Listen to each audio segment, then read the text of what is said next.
Hello and welcome. I'm Leigh-Ann Gerrans and you're watching W News Extra, broadcasting live from the Al Arabiya headquarters. These are our top stories. Israel and Iran continue to exchange missile attacks for a fifth day. At least 450 people are reported dead in Iran.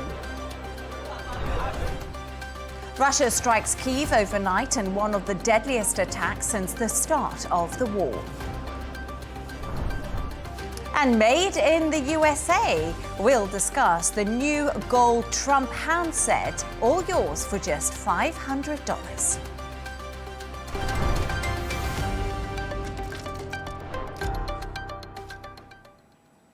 Now, US President Donald Trump has said the US has taken control of Iranian skies. And he knows where the Iran's supreme leader is, but the US doesn't plan to kill him.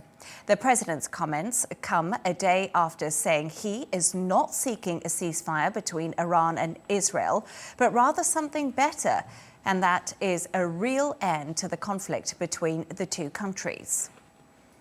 Earlier, I spoke to Ali Vayyaz, director of the Iran Project and senior advisor to the president at the International Crisis Group. I asked him how this would all play out.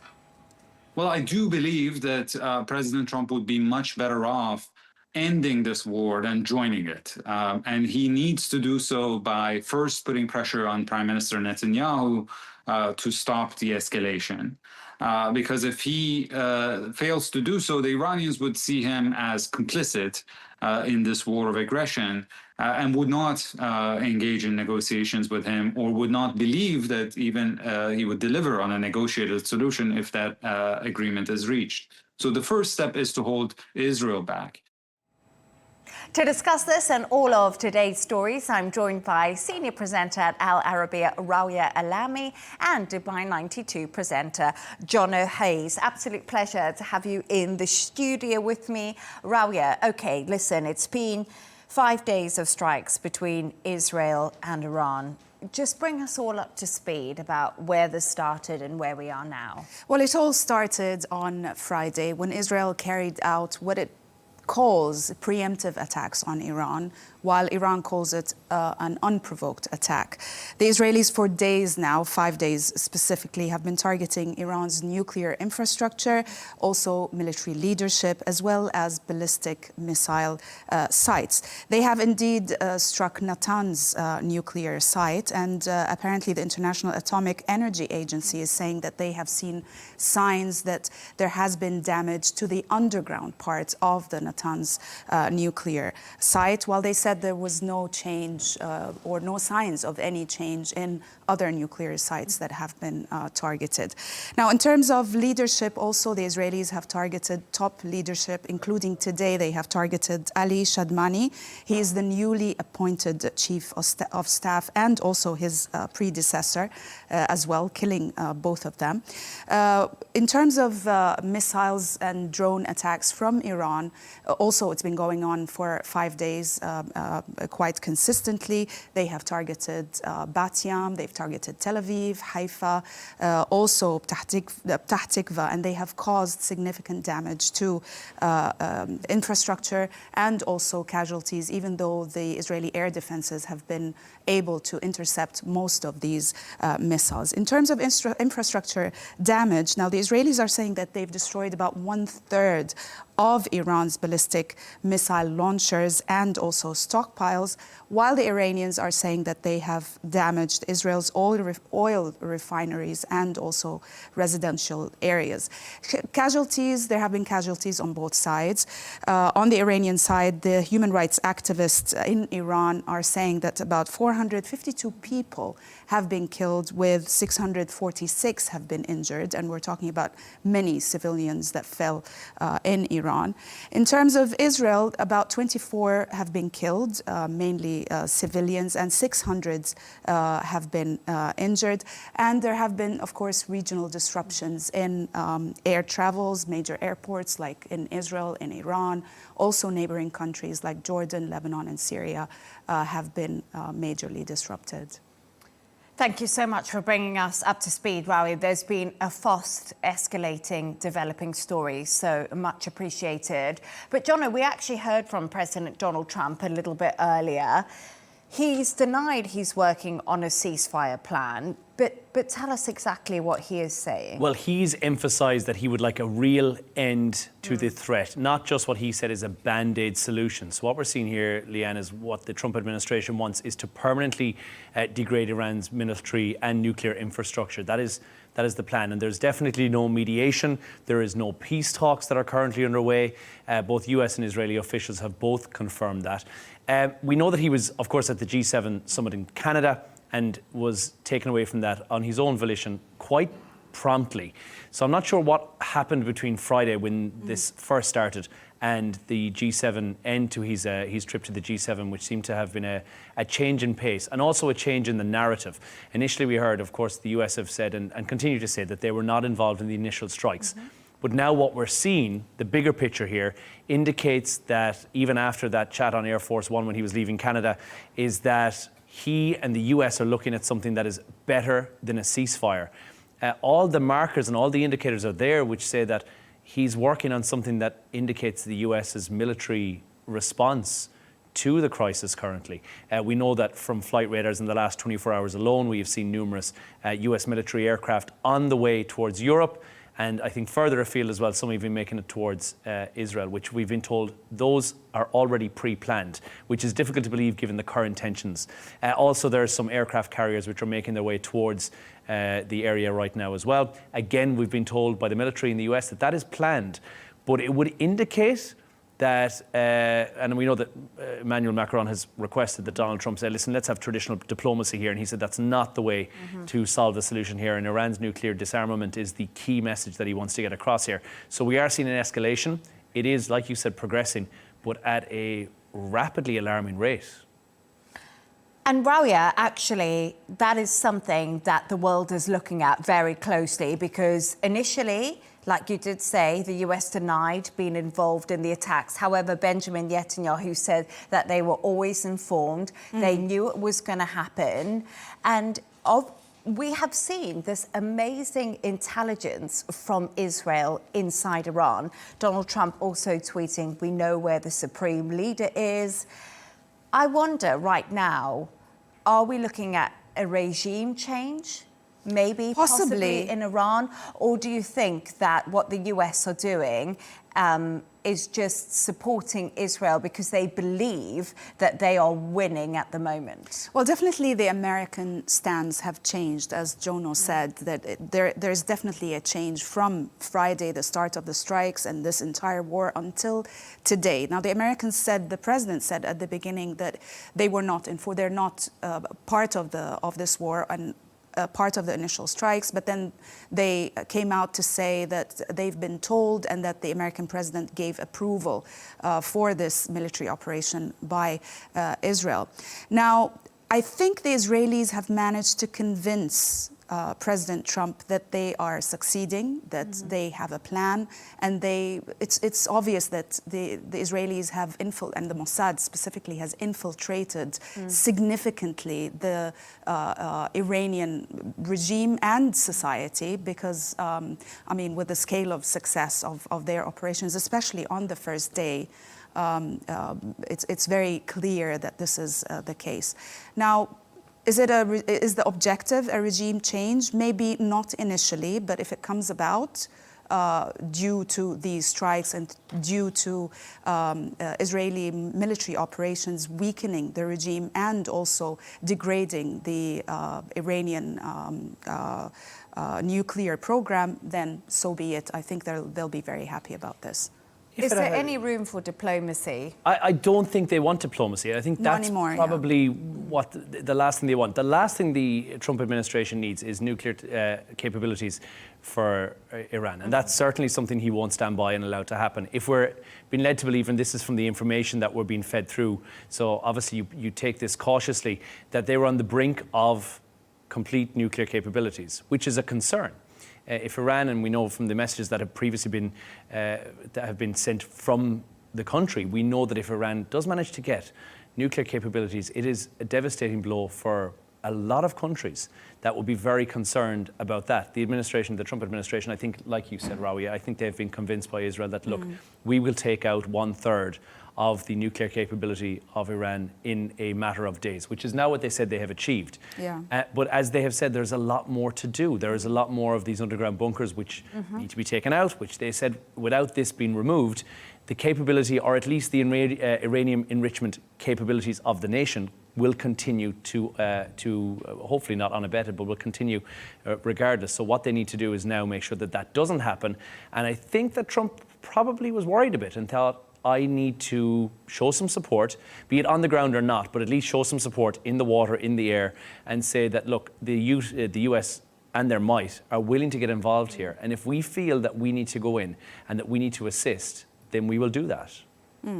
I think the only danger here that if they do not manage to really hinder Iran's ability to enrich uranium and to actually proceed to the final stages of having a nuclear weapon, and the regime still stands basically after these strikes, the danger is that Iran is going to go ahead if its underground infrastructure for enriching uranium wasn't hit, and they need American bunker buster bombs to do that, the Israelis do. They do, yeah. Then I think Iran is just going to go ahead and do it, basically. Maybe, and they're going to announce that they have a nuclear bomb. And maybe that's to do with trust. Maybe Iran, in its situation, thought we're having direct negotiations with the US, and then maybe Iran, the counter-argument to that, yes, is Iran could feel it has lost trust in its Western allies, and we could see a ramp or up trust in the program. negotiating process. Exactly. In the first place, yes.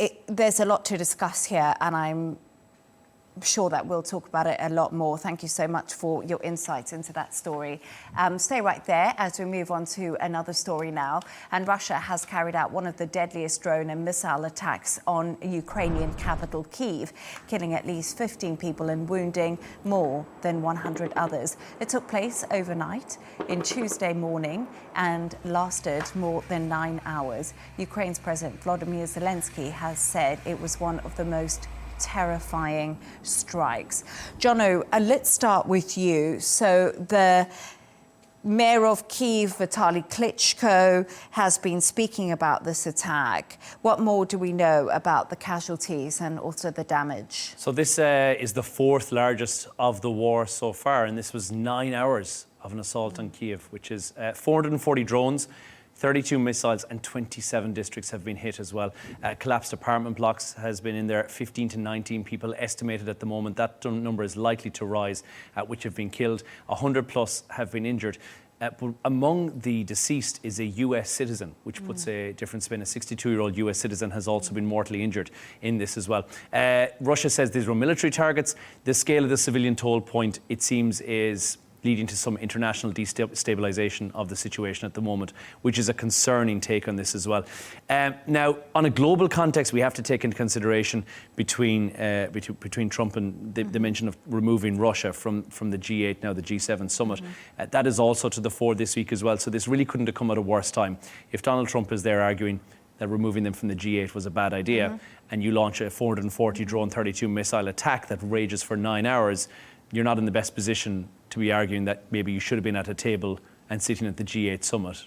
So it's at one of the worst times. But this seems more like a psychological warfare, to rage this on for 8 hours. And what is, although any loss of life is tragic, 15 to 19 people being killed is still a relatively low number on the basis of a 9-hour assault. So this is somewhat of a psychological warfare more than anything else, just to rain down a barragement of assault on the Ukrainian capital. And Jono, you mentioned the G7 there, and Donald Trump left early. We were talking about that. He was actually meant to meet Volodymyr Zelensky today at those G7 talks in Canada, and that hasn't happened. And once again, it leaves Zelensky in a kind of difficult position, doesn't it? Because now he's manoeuvring without the US, who are possibly the bigger players, to bring this to an end and put pressure on Russia, whatever that may be. But Rawia, the UK has ordered new sanctions on Russia. But I feel like, is this anything new? No, there's nothing new in the new sanctions that the UK and other European countries are actually preparing to impose on Russia. In terms of objective, it's the same objective: restrict Putin's war machine, squeeze Russia's energy revenues, and also reducing Russia's ability to fund its military operation. In terms of scope, we don't know, to be honest. We don't have a lot of information, but it should be focusing on maintaining pressure on Russia's military industry and cutting also off financial resources from energy exports, because they are discussing also changing or reducing the oil price cap on Russian oil. It was set at $60 per barrel. Now they are discussing and thinking about reducing it to $45 or even $30 per barrel, and that is to further limit Russia's revenue. At the G7 also, as I said, it's not just the UK, other European countries at the G7 were also finalizing these measures and the sanctions, but not the US. President Trump was against imposing more or being involved in imposing sanctions on Russia. And maybe that's because there's still dialogue and he doesn't want to cut that off. Maybe he thinks it's a little bit too strict. It's that, and I would love to have the confidence that Keir Starmer has, and we've discussed this before, when he imposes sanctions on Israeli ministers, financially or otherwise, and he imposes sanctions on Russia. It really, in the grand scheme of things, is not going to make a huge difference. And we've mentioned this before. Unless the US is the one imposing the sanctions, the sanctions, symbolic. They're wonderful on paper, but they really are just that, just what you said, Rawia. Yeah. It's a symbolic gesture more than anything else. Is it going to make any difference? Cap the price of a barrel of oil wherever you would like. It makes close to no difference to Russia. But Keir Starmer has said he would like to squeeze Putin's war machine. Unfortunately, you don't hold the cards to do that, and I think that this once again will just fall a bit short, more than a bit short, of being able to make any real difference. Even though the European Commission is also suggesting now to impose penalties targeting Russian energy and banks, and also to impose tariffs on countries that are buying the Russian oil, namely China.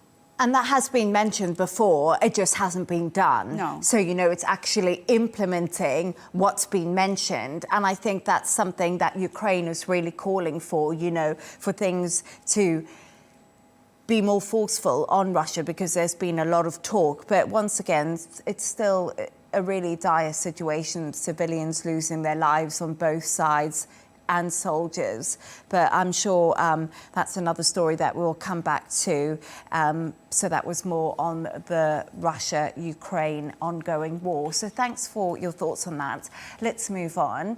And would you pay $500 for a gold Trump smartphone? The device will be built in the United States and is part of Donald Trump's business empire, which includes hotels and, of course, golf courses. However, there's been mixed reactions to the news, with some critics asking questions about how it can be entirely manufactured in America. So, Jono, tell us more. When can people get their hands on this gold Trump smartphone, and explain, why it's different to the White House? It's a different enterprise. So if you want the phone, first of all, you can pre-order from now. So great news. So your birthday is sorted. $100 deposit. Thank you so much. It is, yeah. $100 deposit. That is going to be a full price of just under $500 once it goes to market on this as well. And yes, it is not, the White House have not released a phone. It is very bling. It is very Trump-esque, but it's Trump.org who's behind this. And you'll see the website, which we mentioned there as well, trumpmobile.com. It's not a great start for his foray into mobile phones, because unfortunately the website is very, very glitchy. And it is a fully American smartphone, which is going to cost about $30 billion to develop. But this product is the first of the incarnation here. So just to be clear, this phone is not the one that's been fully manufactured in the US. This is the one that you can now get your hands on, which is owned by Trump Mobile. And it's going to be carried on traditional networks in the US, like AT&T and T-Mobile. And it's going for the price of $47.45 a month. Symbolic? Why? Tell us why. 47th president and 45th president. There we are, Donald Trump. He's using all, but I must say something. What you get with this gold phone sounds pretty phenomenal. It says unlimited talk and text to all America, no contract and no credit checks, and unlimited voice and text to Mexico and Canada, mobile hotspot, complete device protection. It's got everything, Rawia. But is it possible? It's not the only one. It's not the only plan that has got everything. Actually, some American competitors are offering exactly the same plan for $25, not $46.45. But let's talk about the part where it's all American. Mm-hmm. Now, apparently, if you get parts to produce any product from all across the world, if you assemble them all in one place, then the product will be manufactured in. Basically, that's what the label would say. It's manufactured in the place where it's assembled. But there are so many different problems with this regarding this phone. First of all, as we said, the screens are coming from Korea or China. The most important part of the phone, which is the chip or the processor, it is basically impossible with this price, which is about $500, to make it in the US, so they will bring it probably from Taiwan. We have also another very important part of this phone, or phones generally, you have the camera. The image sensor usually relies on Japanese companies like Sony. The battery and memory chip, no American factory actually known to be able to produce these. So let's say they get all of these parts from different parts of the world, mainly Asia, as we saw, and then they assemble them in the US. The US doesn't have any assembly lines for phones. They need to create one, or to make assembly lines. They take up to between 3 to 5 years to actually, make this an assembly line. Even Apple, that's been manufacturing phones for decades, more than a decade now, almost 2 decades, they don't have an assembly line in the US. And also, this is a really, really interesting point that I found, that apparently tech publisher analysts such as CNBC and Apple Insider identified that this phone, it's called the T1 phone, is exactly nothing but a relabeled Chinese phone that is available on Amazon for $169, albeit minus the gold part, the gold casing. So he's basically repackaged it in He's many relabeling, ways. and this is, by the way, a historic Trump trend, because he has relabeled in the past years so many different products, including vodka, steaks, Trump University, sneakers, except none of them were a success. I would argue that this is a Dragon's Den-esque kind of a take on the phone. What he's done here is taken, like you've rightly said, it is a product that exists already. Yes, it can't be manufactured in the US, but what he's done is taken something that already exists and he's Trumpified it. He's and therefore made it better. Yeah. And now that might just be adding the accents of gold onto there, but it still is now a different product as a result. And famously, Virtue, who are a company who make mobile phones, take their internal parts from various different other phones, including the battery from Nokia, because as we know, that never goes out, that lasts for years. Bring back the 3310. Exactly. Yeah. The screens are taken out of different phones, and the mechanics of the spring mechanics from a Motorola StarTech from the 90s, which is apparently all the best bits of a phone combined into one.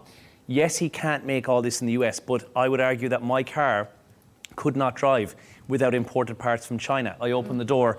That's and some true. of the stuff is in Japanese. Aston Martin and Land Rover both are British-built cars, and I think you could probably, on one hand, list the number of components in those cars that are made in Britain. And a German car is exactly the same. And you know something? I actually agree, because if you speak to any CEOs who've been really successful, they're like, you don't need to come up with a new idea. You need to come up with an idea that's not doing well, that you can make better. Yeah. And that's how you begin to capitalize on things. But we'll see if it's going to be on demand or in demand in the US, considering basically the difference in price, $500 for the for the gold casing, let's say, on the Trump phone, the T1 phone, compared to $170 on Amazon. Considering the economic situation, maybe people are not going to go for it. But I just have a quick thing that I want to ask you something. So 10 years ago, something very famous happened on a gold escalator ride that involved Donald Trump. Does anyone remember, if we're talking about gold, 10 years ago, Donald Trump came down the gold escalator and he announced to the world that he was running for the president of the United States. Oh, so this is the 10-year anniversary. There we are. There he is.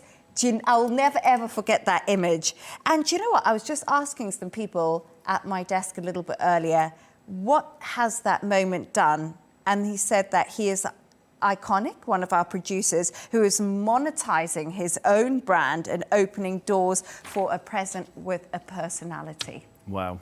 It's almost come full circle for Donald Trump. But again, this is, like you said, there's a demand for everything. When Apple release their phones every year, a company will jump on board, gold plate an iPhone, sell it for $30,000 or $40,000, and people will buy it. Yeah, me. Because supply and demand. There will be people who are heading around with MAGA hats on and a gold Donald Trump phone. But then again, his sneakers didn't do that well. The vodka didn't do that well. The steaks that he relabeled also didn't do that well. So anyway, I think he throws a lot at the wall. Yeah. Some of those things stick. A lot of them don't, but that's business, and he's a businessman. I must admit, I do like a gold phone. I can't tell you that. I think it's actually, something about gold I think I'll always buy. But let's move on to another story.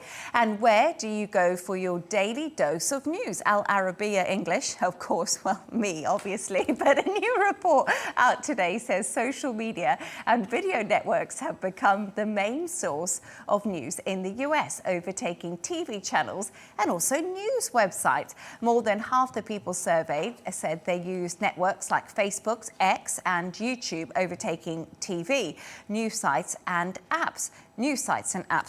Apologies for that. Rawia, okay. Do you think that this is a surprise at all, that now that we're finding out that actually the go-to place for anyone to consume news is social media?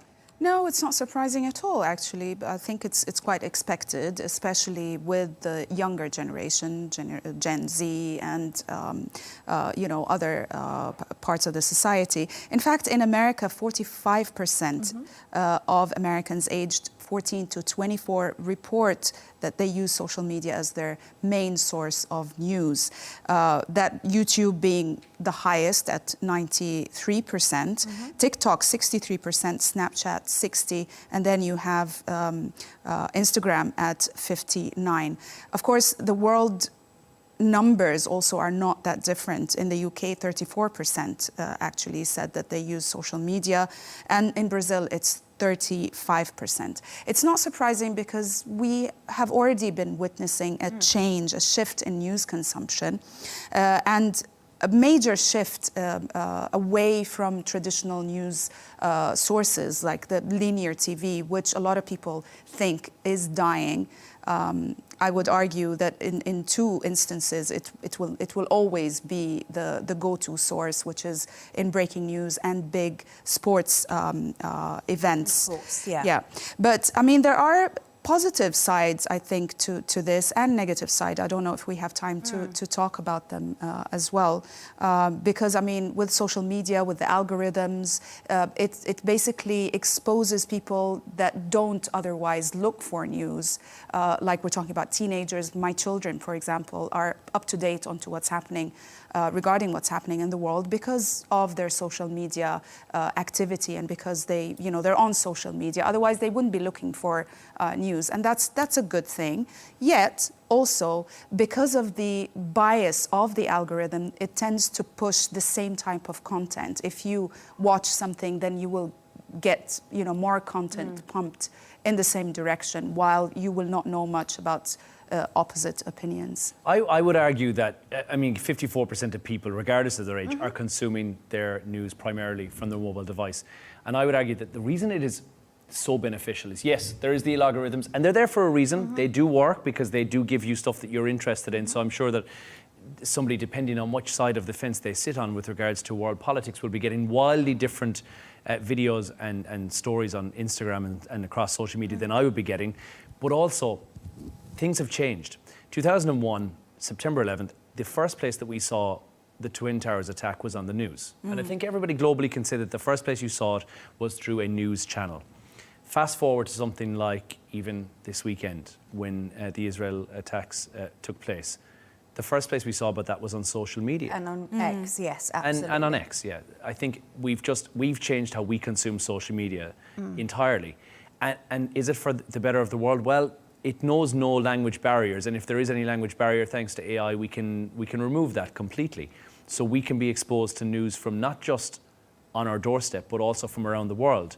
But then also, everything that's happening in your locality, the likely place you're going to get that, which is not being carried by a major international news channel, is on social media. Yes, definitely. And I agree with that. And I think that what's happened with social media is it's broken down barriers. It's helped people have access to a lot more information than possibly before. But also one of the arguments is we're all journalists and it's impartiality. And it's something that was inbred into me when I became a journalist. You know, you followed strict Ofcom rules, you had to be impartial and have a side of the debate. Each side needed to be able to give their point of view. But I think, is it a concern now that we've got lots of people watching it on social media, but just one point of view? We're not having the debates or the different sides put across anymore? I think all sides are being put across on social media, and events, I mean, the live events are being updated immediately. I think in that terms, I don't think there's a danger, because you are exposed to all sides. All types of opinion are there on social media. It remains to the algorithm or your interest, and the algorithm's bias to your interest, basically. Exactly. And I think that could be a problem. And we mentioned impartiality there. Impartiality exists in the greater scheme of things. In terms of legality speaking, you must be impartial so that both sides of the argument are understood and that they have a right of reply. When the reality is, impartiality is 50% of your audience. The other 50% likely feel wildly different. So there is an agreement and there's a disagreement. And if both people are on the same path, then there is no need for impartiality, as everyone agrees that this is the right way. But it is so hard to police the internet. It's hard. I don't think you can police impartiality, and I don't think you need to, because the person who's looking at that, as I said, the algorithm's there for a reason. They are interested in that. They've already made up their mind, and they are already on that side of the fence. And I don't think, no matter how much opposing information you can give them, I don't know if you're going to change their mind. I think you may have already set yourself... There are obviously exemptions to the rule. Of course, you may have had a formed opinion in advance about something, then you were wildly wrong about it. But regardless, you'll still get the information that you want, which is why conspiracy theorists are so hugely successful on social media. Yeah, spouting, and widely spread.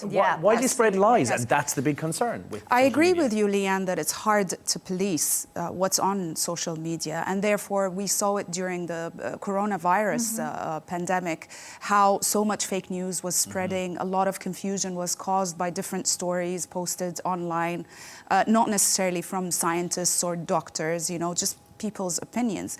But at the same time, I mean, there are certain policies and laws and rules regarding what can be put on social media, and therefore you have Meta and you have X basically filtering through and prohibiting some of the posts that are what they deem promotes racism or terrorism or anything of this sort.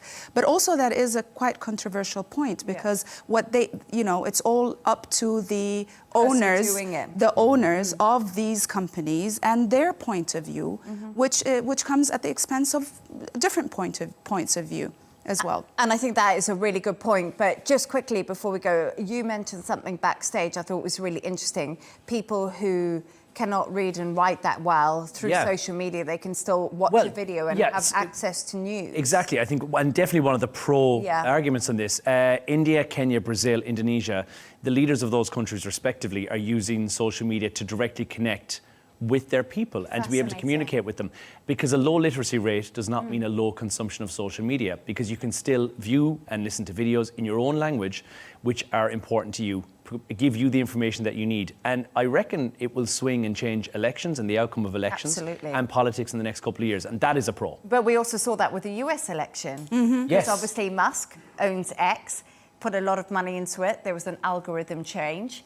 And, that's been a big debate too. Social media now taking over. I don't have a Snapchat, though. I don't either. Because it's also it's a generational thing. I think it's fine. It's a generational thing, by the way. And I have to tell you this. No, I think we're okay. I have to tell you this. My daughter, actually, she came and she said, oh, you know what? She categorized all the different social media platforms.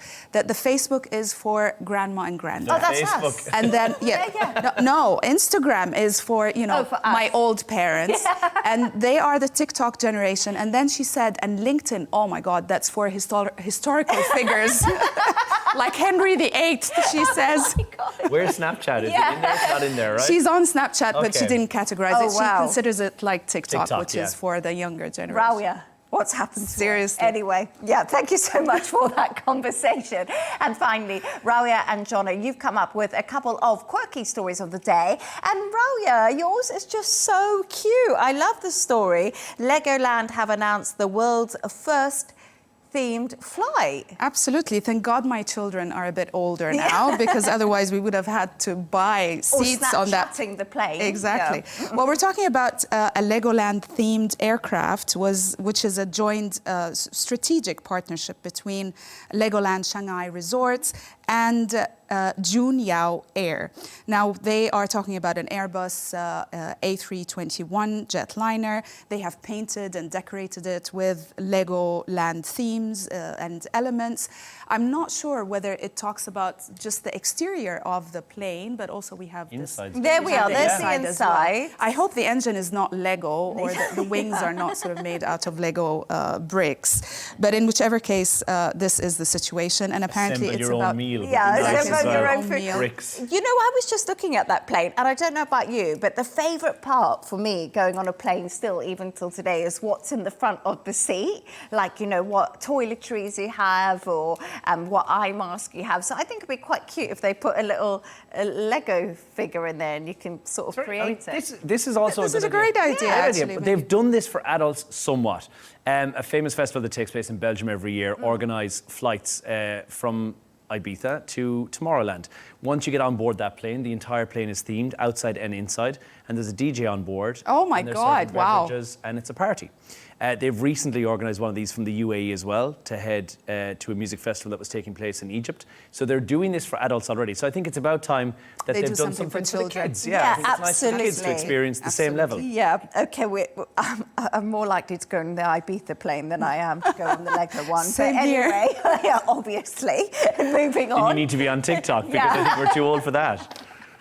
I'll be like the granny on the Ibiza plane. Moving on, Jono, the word gents has become old-fashioned. I'm sad about this. Turns out that it's Why? not What's just happening? old-fashioned, it's also not inclusive, and it may be unacceptable entirely in today's world. This is Wow. not just hearsay, this is a tribunal that have said you need to stop using this. So a lady has sued, she's a former female employee at Royal Sun Alliance. She's sued for sexual discrimination because she was in a group email from her boss that was addressed to gents. So they're not saying that we need to remove it off the toilet doors just yet. Yeah, the toilet door. But overall, they're saying that this company said that it's not suitable in a modern workplace, and therefore, as the judge has ruled it will set precedents and it won't be appropriate in any workplace. Where is this company? This is in the UK. Nanny state. So thoughtless and lazy is what the judge described it as, and said the language wasn't thought out beforehand, and concluded that it was managerial incompetence that led to this happening in the first place. He's recommended the company no longer use the word gents when referring to any staff members, and that going forward, something more gender neutral would be used. I mean, this is an oversight more than anything else. I personally wouldn't take offence with the word gents being sent out in an email, but then again, I am one. Yes. If the email said ladies, I think I'd be annoyed. Well, the other day what's wrong someone- with ladies Yeah. and gents? I mean, I think this was an oversight, which is fine. But the other day, someone was saying goodbye to a group of us. I was the only girl, and they called us lads. Bye, lads. And I wasn't offended. Like, it's just something that happens. But I didn't know. and we use I feel- guys. I mean, we use guys means for a men, group yeah. of girls. But I mean, also just think gents is a really, or gentleman is quite a nice word. Like, I always think that if I meet somebody and he's a really nice person and he's quite old-fashioned in his demeanour, I always think, oh, that's a true gentleman or Yes. a true gent. Yeah. Yeah. You know, so I don't know. which is a good thing. Yeah, I which mean, is a I would good see it as thing. nothing and but actually, it's positive. quite encouraging when you call, you know, any man that. It's quite Yeah. encouraging that he would actually act like a gentleman. Oh, I think this is a bit of nonsense, if I'm honest. It seems to be pushing it a could be little bit too too woke. far again, but Yeah. it will Too set woke. precedents, and if anyone would like to take a case in the near future again, it's Do you already think they there. were just looking for a quick buck? I mean, it's possible, but I would have been offended had I received an email that said ladies, and I was on Would you that have copy sued? chain. Oh, I wouldn't have. I wouldn't. Well, it depends on how much. I wouldn't necessarily have sued. I would have taken slight offence to it, but I would have moved on from it very quickly. Whereas the term weirdly guys or folks or anything like that, I'm totally okay with. But saying specifically calling somebody out based upon their gender when they're not that, I can understand why there's some umbrage taken. to sue somebody might be a bit Well, of a it is. stretch. I mean, we have to admit that this is a very contemporary debate. Yes. This entire Yes. thing, Yeah. what you call things, it's just, this is the time and era for it. I think going forward, it's going to have to be hi all, hi everyone, until Yes. somebody gets offended with that and says, I'm not fitting into the everyone category of life, and therefore And I make need to-" everything less personal. Yeah, yeah, yeah. And then you have to type out everyone's name. Every individual. Every individual. Well, ladies and gents, thank you so Yes. much. That was a great show. you. Call my Absolute lawyer. pleasure to have you back. He's going to sue me now. Thanks to today's guest, senior presenter at Arabiya, Rawia Alami, and Dubai 92 presenter Jono Hayes. And that's all from us on W News Extra. Don't forget to subscribe to our YouTube channel and follow us on X. G&T with Tom Burgess-Watson is coming up next. Goodbye and thank you.